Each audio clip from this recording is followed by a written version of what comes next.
Hello everyone, welcome to Autotech Malaysia.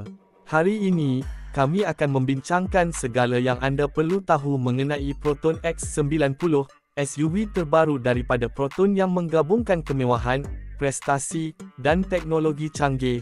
Proton X90 dikuasakan oleh enjin 1.5L turbo 3 silinder yang dipadankan dengan sistem hibrid ringan 48V Electric Motor Synergy (EMS). Gabungan ini menghasilkan kuasa sebanyak 190 PS dan torque 300 Nm, memberikan prestasi yang lancar dan cekap.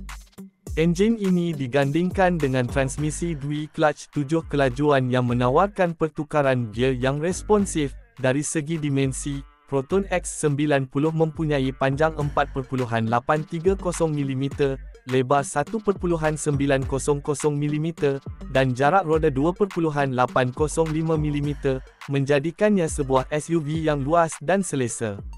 Ia direka untuk menampung sehingga 7 penumpang dengan tempat duduk 3 baris yang luas.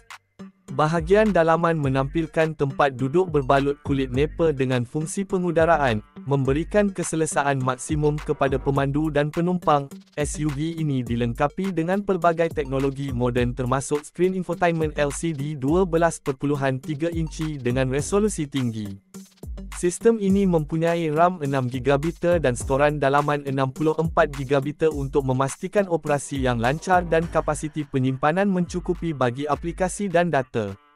Selain itu, Proton X90 juga menawarkan ciri keselamatan canggih seperti amaran lintasan trafik belakang, amaran pelanggaran belakang, bantuan parkir automatik, kawalan kestabilan kenderaan, dan sistem brek elektronik. Terdapat juga sensor parkir hadapan dan belakang, kamera belakang, kawalan cengkaman, serta beg udara pelbagai untuk perlindungan maksimum. Di Malaysia, Proton X90 hadir dalam 4 varian dengan harga bermula dari RM123,800 untuk model standard, RM130,800 untuk varian eksekutif, RM144,800 untuk premium, dan RM152,800 bagi varian flagship.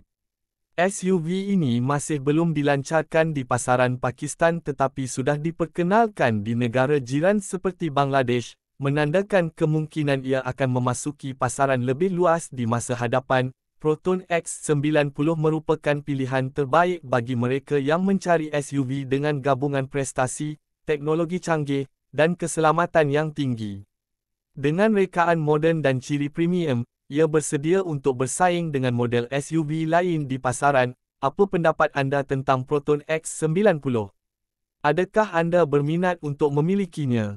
Jangan lupa untuk tinggalkan komen di bawah, tekan butang suka, dan subscribe Autotech Malaysia untuk lebih banyak video otomotif menarik.